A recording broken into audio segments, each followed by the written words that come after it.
Menino, ainda estamos no meio de setembro, né? Na verdade, passando um pouquinho já do meio de setembro.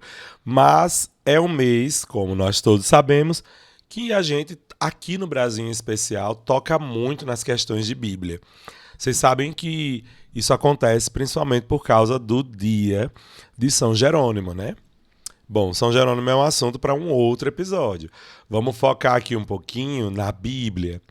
Na verdade, a gente vai focar bastante na Bíblia, porque hoje, no nosso episódio, nós vamos focar em 30 perguntas que a gente pode fazer sobre a Bíblia e que, segundo a minha fonte aqui, que eu vou revelar já já, são as perguntas mais feitas na internet sobre a Bíblia. E será que uma dessas 30 perguntas é sua também? Será que também você tem dúvidas sobre elas? Será que você também tem alguma dúvida dessas que a gente vai responder hoje? Para saber, é só você continuar escutando mais essa edição maravilhosa do nosso podcast. Vamos juntos!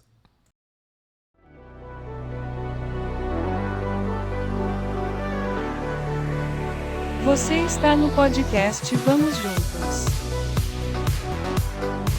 O podcast da Juventude Salesiana.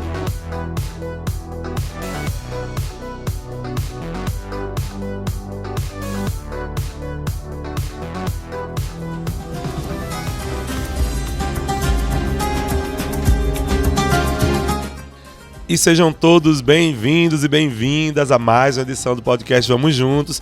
Aqui quem fala com vocês, já sabem, Padre Neto, salesiano de Dom Bosco.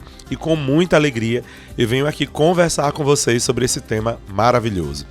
Gente, eu estou passando por um processo de adaptação do meu corpo, da minha voz, da minha garganta, aqui na minha nova realidade em Carpina. Não sei, ainda estou vendo, ainda estou indo em médico para entender o que é que está acontecendo, mas só para que vocês saibam o porquê da minha voz estar assim e de alguns episódios mesmo, de algumas semanas, a gente não ter tido episódio, realmente por uma questão também de saúde minha. Então a gente tá vendo o que é que está acontecendo aí. Em breve, se Deus quiser, vou saber o que é que está havendo com minha voz, com a minha respiração, por que eu tô assim. Mas, enquanto a gente não sabe e ainda me resta a voz, meu Deus, e ainda me resta a voz, quero falar com vocês também sobre as nossas redes sociais, por favor, hein? Para continuar falando comigo e a gente desenrolar aí nossa conversa, bater papo sobre vários assuntos, você pode me procurar lá no Instagram, Antônio João Neto, mas também, principalmente, você pode seguir dois perfis muito maravilhosos, que é o dos Salesianos do Nordeste, que é a congregação a qual eu faço parte. É só você procurar Salesianos Nordeste lá no Instagram, você vai encontrar o nosso perfil. Ou então AJS Nordeste, AJS Nordeste, que é o perfil da nossa Juventude Salesiana aqui no Nordeste. Vai ser uma alegria encontrar vocês, com certeza. Gente, finalmente vamos embora para o tema.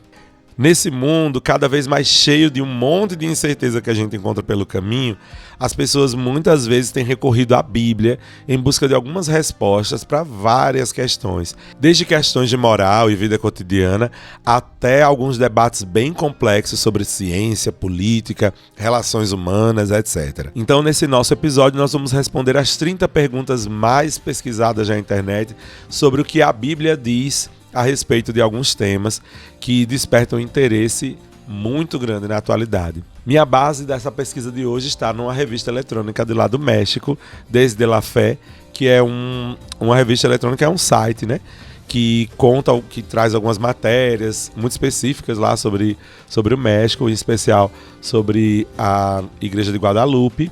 Mas esse tema que a gente vai escolher hoje tem a ver com a Bíblia e eu espero que você também já tenha a sua Bíblia aí com você para a gente ir respondendo junto essas questões, tá bom? Vamos lá. Então, começando, o que a Bíblia diz sobre o casamento? Bom, Gênesis afirma que a união amorosa entre um casal faz com que eles sejam uma só carne. Está lá em Gênesis, capítulo 2, versículo 24. Jesus ainda vai mais longe e declara a indissolubilidade do casamento, do vínculo entre esse casal, porque é um vínculo de amor. A indissolubilidade quer dizer que é indissolúvel, não se desfaz.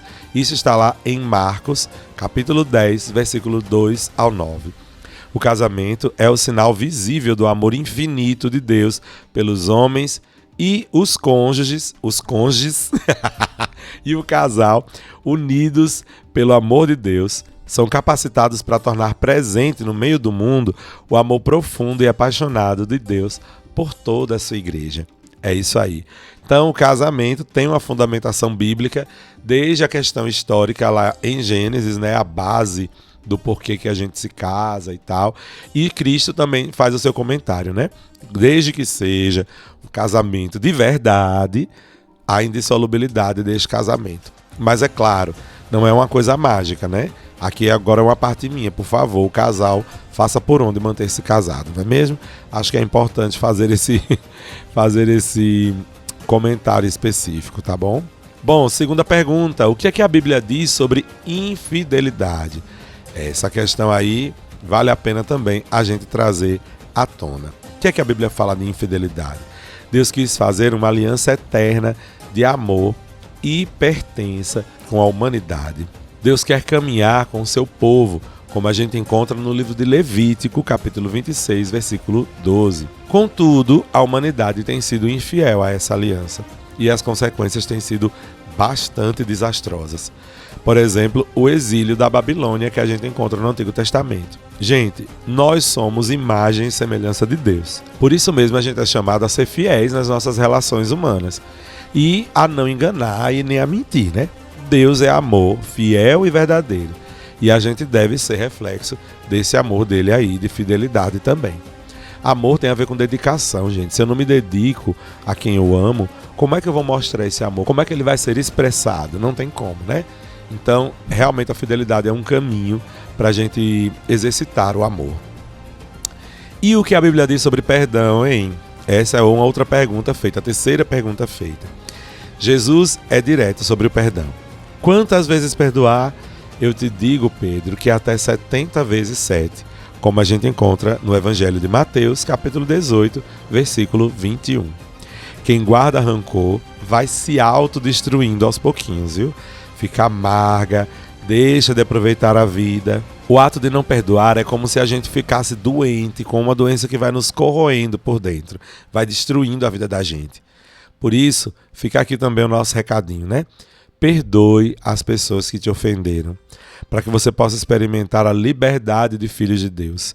Eu mesmo tenho que viver também na minha vida processos de perdão. Espero que você, na sua, também faça esse caminho, né? De buscar o perdão mesmo, tanto de buscar perdoar, quanto de buscar ser perdoado.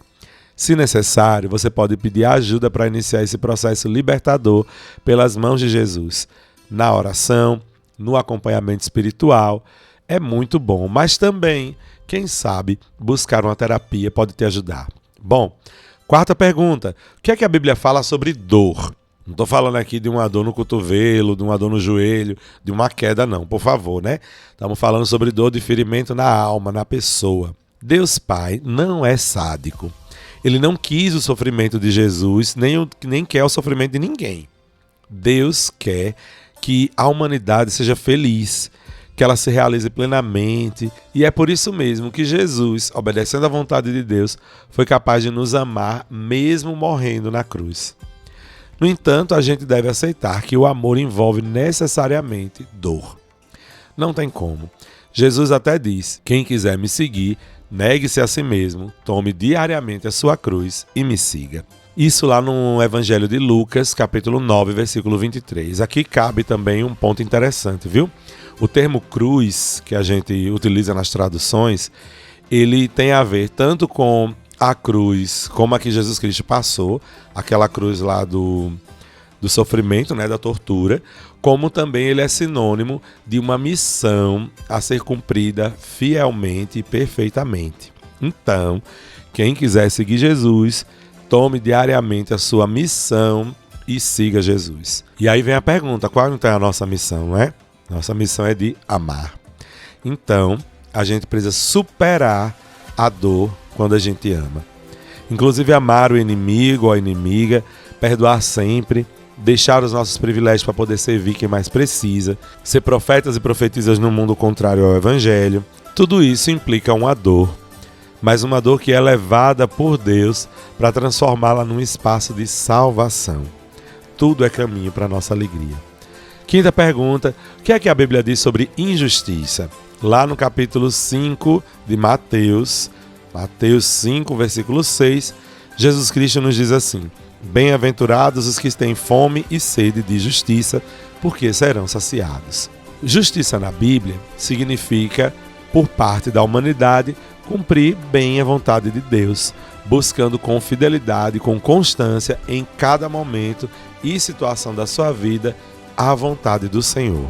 E a vontade de Deus não é outra senão a de salvação para a gente. É desse jeito que ser justo, ser justa, significa buscar por todos os meios que os nossos irmãos sejam livres, felizes e realizados. Ser injusto seria exatamente o oposto: oprimir, odiar, desprezar, excluir, empobrecer, explorar as outras pessoas. A injustiça é exatamente o oposto à vontade de Deus. Vamos embora que ainda tem muita pergunta pela frente. Sexta pergunta: o que é que a Bíblia diz sobre a morte? A morte, não biológica, mas espiritual, foi introduzida pelo orgulho do homem que decide não obedecer à vontade de Deus, como a gente vê lá em Gênesis capítulo 3. Porém, Deus tem sempre a última palavra com a sua própria morte. O Verbo encarnado é morto pela humanidade. E com a ressurreição, ele vence a morte e dá a vida definitiva a quem quiser tornar-se sua filha ou seu filho, como a gente lê em João, capítulo 1, versículo 12. Então, a morte veio por causa da nossa desobediência à vontade de Deus. Mas ainda bem que ele é misericordioso e pela ressurreição somos salvos. O que é que a Bíblia diz sobre pecado? Pecado na Bíblia consiste em algo muito simples, embora dramático e terrível. Pecado é decidir que a nossa vida não está orientada para Deus. É pensar que os nossos princípios e valores não são os do Evangelho de Jesus Cristo e, por causa disso, nossas ações e decisões vão nos levar a uma direção muito diferente daquela que Deus quer para nós. A porta é estreita e os que se salvam são poucos, como diz Mateus, capítulo 7, versículo 13 e 14. Pecado não é uma questão de quebrar a regra, mas é uma questão de vida ou de morte. E aí cabe a nós escolher. O que é que a Bíblia fala sobre amor? Fala muita coisa. Todo aquele que ama nasce de Deus e conhece a Deus. Quem não ama não conhece a Deus, porque Deus é amor. A gente vê isso na primeira carta de São João. A finalidade da vida humana, a sua meta máxima é a comunhão com Deus. O caminho para alcançá-la é amar. Amar sem limites, como Jesus amou.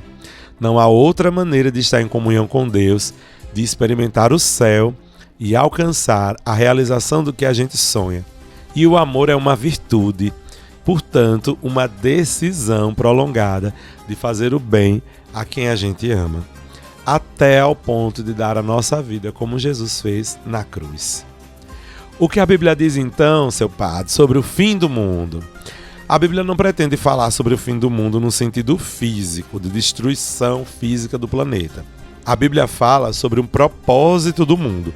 Tudo que existe, a criação de Deus tem um propósito. Esse propósito é a plena consumação da potencialidade da criação. E essa plena consumação é a participação total na vida divina, o que a gente chama de ressurreição.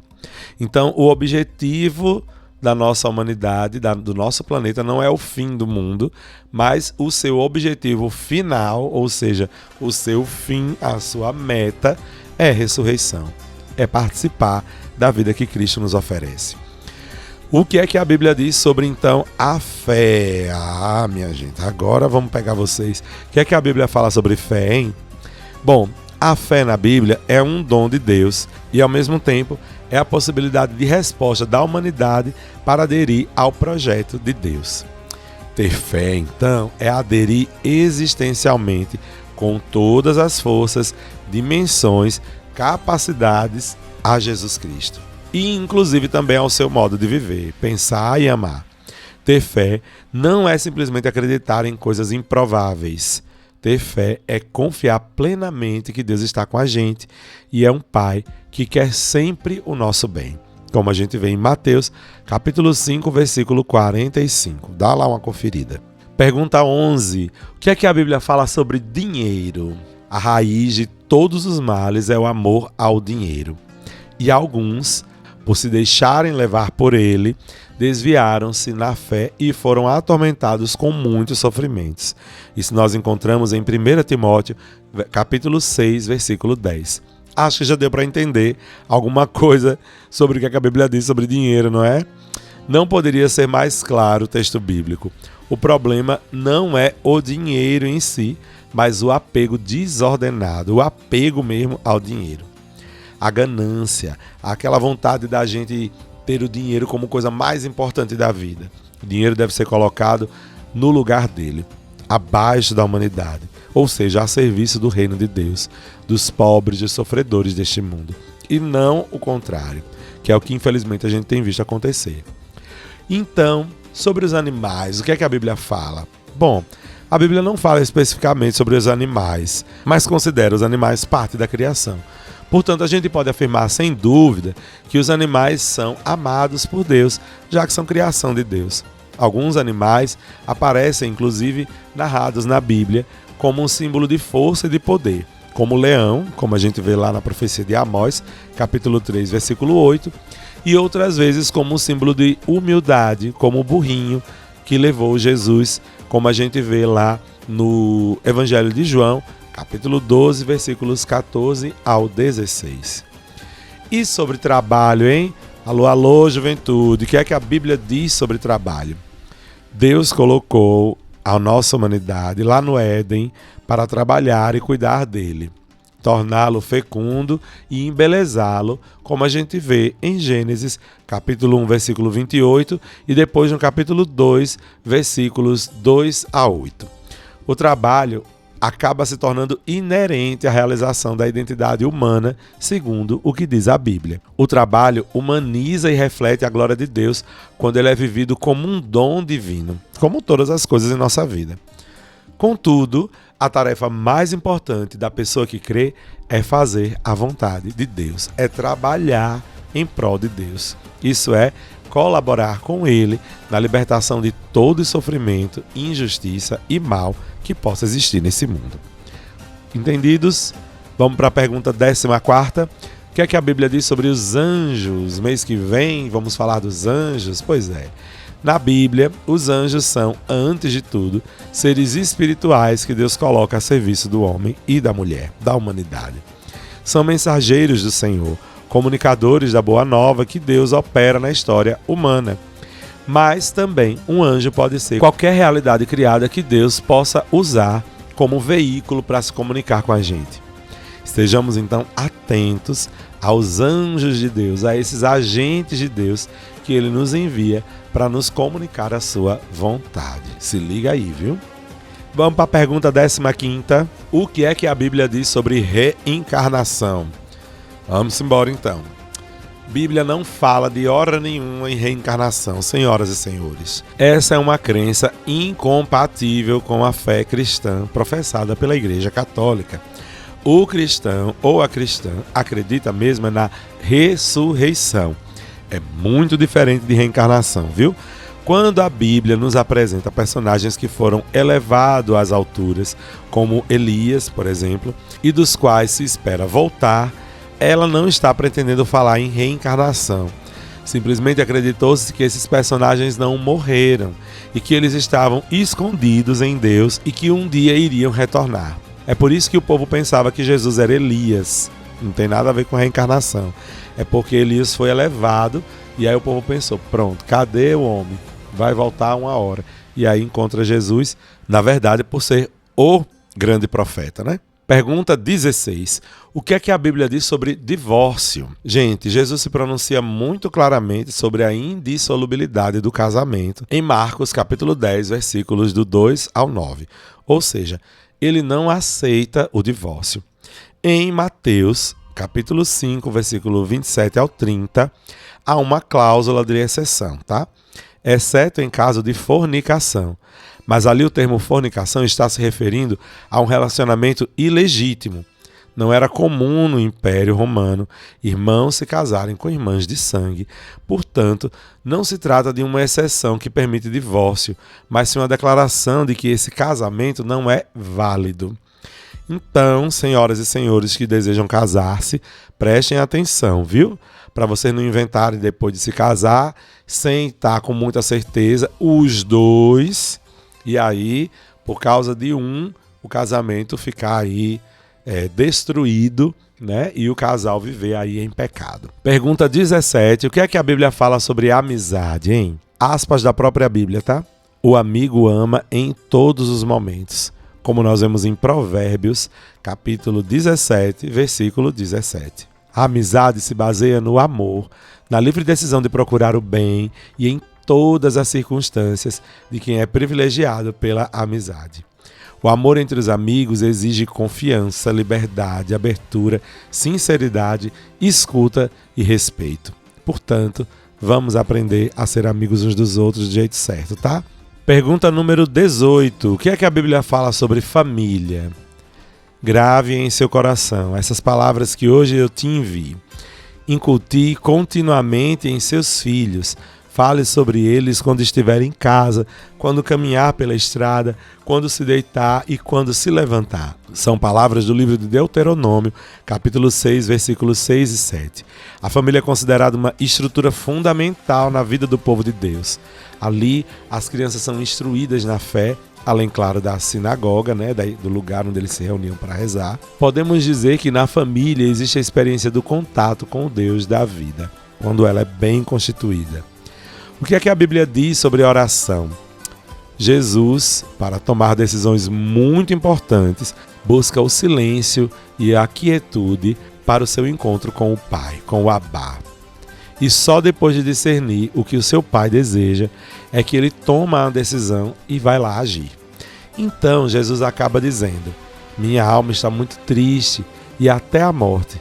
Ficai aqui comigo e vigiai. A gente encontra isso em Mateus, capítulo 26, versículo 38. Pergunta 20, já estamos terminando. O que é que a Bíblia diz sobre salvação?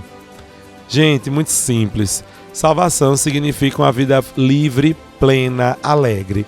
Em 1 Timóteo, capítulo 2, versículo 4, vai dizer assim: Deus deseja que toda a humanidade seja salva e todos cheguem ao conhecimento da verdade. Mas para a gente alcançar a verdade, essa vida tão plena, é preciso a gente conhecer, ter realmente um relacionamento interpessoal com aquele que é a verdade, o caminho e a vida, Jesus Cristo. A salvação não é automática. Devemos deixar-nos mover pela graça da vontade de Deus e assumir como nossos os valores, princípios e as opções de Jesus. E eu digo isso nossos enquanto de um jeito pessoal e comunitário, não esquecer disso. Pergunta 21. O que é que a Bíblia diz sobre tentação, hein? Aspas. Quando alguém for tentado, não diga que é tentado por Deus, porque Deus não pode ser tentado pelo mal, nem tenta ninguém. Mas cada um é tentado quando é atraído e seduzido pela sua própria concupiscência. Vemos isso no texto de Tiago, na carta de São Tiago, capítulo 13, versículos de 1 ao 14. Não culpemos ninguém pelas nossas tentações, mas antes aprendamos a arte da temperança. Oremos então continuamente e aí a gente vai resistir às tentações a partir da fé. Pergunta 22, o que é que a Bíblia diz sobre paciência? A todos nós que somos ansiosos, vamos saber. Aspas de Lucas, capítulo 21, versículo 19. Com paciência possuireis as vossas vidas. Ou seja, com paciência a gente vai ter finalmente a nossa vida de acordo com a vontade de Deus. Teremos a salvação da nossa alma. Por paciência entendemos então perseverança no exercício de amar. Em todas as circunstâncias e em todos os momentos, paciência quer dizer exercitar o amor de um jeito perseverante. Pergunta 23, o que é que a Bíblia diz sobre inveja? Lá em Mateus, capítulo 20, versículo 15, nós lemos assim: Não é lícito fazer o que eu quero com o que é meu, ou o seu olho é que é mau porque eu sou bom. A pessoa invejosa procura a todo custo frustrar a alegria que a posse e a disposição de um bem traz a outra pessoa. Por isso é importante que a gente tenha um olho limpo, ou então um olho bom, que a gente aprenda a ser felizes com o que o Senhor nos dá e que a gente lute para que a gente consiga o que a gente deseja, sem invejar nada nem ninguém. Pergunta 24, o que é que a Bíblia diz sobre ansiedade? Olha que nós de novo, ansiosos. A ansiedade vem da desesperança, da insegurança ou da desconfiança. A gente que é ansioso, a gente sabe o que é isso, né? O remédio então para a ansiedade é confiar que em qualquer circunstância, ou por pior que ela pareça, Deus é sempre fonte de toda segurança e de todo bem. E Ele está com a gente. Capítulo 5 do livro de Mateus, versículo 45. E também lá no finalzinho do livro, quando ele diz a célebre frase que vai estar com a gente em todos os momentos até o fim do mundo, no livro de Mateus, capítulo 5, versículo 45, capítulo 28, versículo 20. Por outro lado, saber que somos amados por aquele que é a fonte da vida, que somos o seu tesouro especial, como a gente vê em Êxodo, capítulo 19, versículo 5, deveria ser suficiente para a gente acalmar toda a nossa ansiedade. Um caminho, É um caminho terapêutico para a gente tratar a nossa ansiedade. É de fato a gente aprender a exercitar a espera em Deus, A nossa fé em Deus. O que é que a Bíblia diz sobre os inimigos? Mateus, capítulo 5, versículo 43 a 45 nos diz: Vocês ouviram o que foi dito, ame o próximo e odeie o seu inimigo. Mas eu vos digo, amai os vossos inimigos e orai por aqueles que vos perseguem, para que sejam filhos do vosso Pai que está nos céus. Minha gente, ser filho de Deus é viver como Jesus e do jeito como Ele nos ensina, Como um pai é Deus perdoa quem o ofende, sem limites nem condições. O que a Bíblia diz sobre sonhos, Estamos no bicentenário do sonho dos 9 anos de Dom Bosco, Então vamos lá saber o que a Bíblia fala sobre sonhos. E o Senhor Deus fez cair sobre o homem um sono profundo. A gente vê isso no livro de Gênesis, capítulo 2, versículo 21 em diante. O sonho simboliza uma atitude espiritual do ser humano perante a ação criativa e amorosa de Deus. Essa atitude é acolher com humildade a manifestação de Deus, deixar-se maravilhar pela novidade e pela beleza dos dons de Deus. Portanto, somente em sonhos é que o homem pôde receber o dom inefável que é a mulher. E o anjo aparece então diante de José para revelar a origem divina de Jesus lá no ventre de Maria. Pergunta 27, o que é que a Bíblia fala sobre a criação dos filhos? Em Provérbios, capítulo 22, versículo 6, a gente vai ler assim: Instruir a criança no caminho que deve andar, e mesmo quando envelhecer, não se desviará dele. É necessário criar os filhos a partir da palavra de Deus, com base nas Sagradas Escrituras. Ao fazer isso, você pode ensinar as crianças a discernir entre o que é certo e o que não é certo. As crianças precisam ter estrutura e limite. Por isso, conhecer o Deus de Jesus vai fazer com que elas vivam melhor, sejam mais felizes, tenham uma vida proveitosa e sempre serão pessoas de bem. Claro que a gente vai apresentar o Deus de Jesus a partir principalmente, porque é ali onde as crianças sabem ler de verdade, principalmente o nosso testemunho, viu? O que é que a Bíblia fala, inclusive, sobre sabedoria? Pergunta 28. Deus planta no jardim do Éden uma árvore cujo fruto é o conhecimento do bem e do mal. Ou seja, o fruto é a sabedoria. A gente lê isso em Gênesis, capítulo 2, versículo 17. E o fruto da sabedoria é a vida plena. O problema que se coloca para o homem é que a sabedoria vem de Deus e a gente deve aprender com muito carinho, com muita dedicação, a arte da paciência e da escuta de Deus, e principalmente lá na sua palavra, para a gente receber a sabedoria divina. A sabedoria humana, ela é insuficiente e muitas vezes leva a gente à nossa arrogância e ao desprezo pelos outros. E isso faz com que a gente às vezes até utilize a nossa sabedoria para criar armas de morte. Já ouviram falar nas bombas atômicas, não é? Pois é. Pergunta 29. O que é que a Bíblia diz sobre humildade, hein? A palavra humildade vem do termo humus, que significa solo, terra, chão.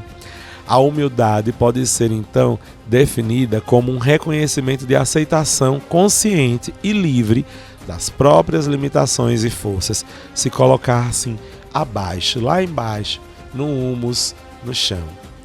A humildade é uma atitude espiritual que abre as portas para que Deus atue na humanidade. Em outras palavras, quando a gente lê no Salmo 51, versículo 19, Deus não despreza um coração contrito e humilhado, ou seja, um coração que se tornou humilde. E última pergunta, pergunta 30. O que é que a Bíblia diz sobre viver numa união livre? Não é explicitamente mencionada na Bíblia, mas com base na Bíblia, a gente pode concluir que Deus instituiu o casamento para criar relações fortes e duradouras que sejam um sacramento da sua presença salvadora e amorosa no mundo. A união livre pode esconder no fundo uma atitude de reserva diante do compromisso definitivo de se entregar infalivelmente ao amor junto da pessoa que a gente escolheu para viver. Então, o medo muitas vezes, de se entregar, às vezes a falta de experiência em amar, faz com que a gente queira uma união livre, não um casamento. A gente às vezes sabe das nossas limitações, não é mesmo? E aí não quer casar, mas também não quer deixar a pessoa. Aí, minha gente, tem que tomar uma decisão, tem que crescer, tem que virar gente. Como vocês estão vendo, minha voz novamente já está indo embora e o nosso episódio realmente já está acabando. Espero que vocês tenham gostado dessas 30 perguntas que a gente pode fazer à Bíblia e que ela pode nos responder. Se você quiser fazer mais perguntas, deixa aí nos comentários, fala com a gente, que a gente pode, em outro episódio, continuar aqui respondendo perguntas a partir da Bíblia. O que é que vocês acharam? Posso contar com vocês no próximo episódio? Espero que sim. Rezem por mim para eu ter saúde, para eu ter voz, para a gente continuar. E se você também quiser colaborar com a nossa equipe do podcast Vamos Juntos, se você deseja fazer parte desse nosso projeto, fala com a gente também, tá? Estamos abertos aí a acolher não só as opiniões de vocês, mas também a presença de vocês aqui na nossa equipe. Fiquem com Deus, Deus os abençoe e os guarde, em nome do Pai, do Filho e do Espírito Santo. Amém. Pegue sua Bíblia, leia mais, reze mais com ela. Não se esqueça que Deus fala com a gente também e principalmente ali, tá? Continue dando passos no caminho da fé a partir da palavra de Deus, a partir da Sagrada Escritura. Nos encontramos então nas próximas semanas e eu te convido, vamos juntos?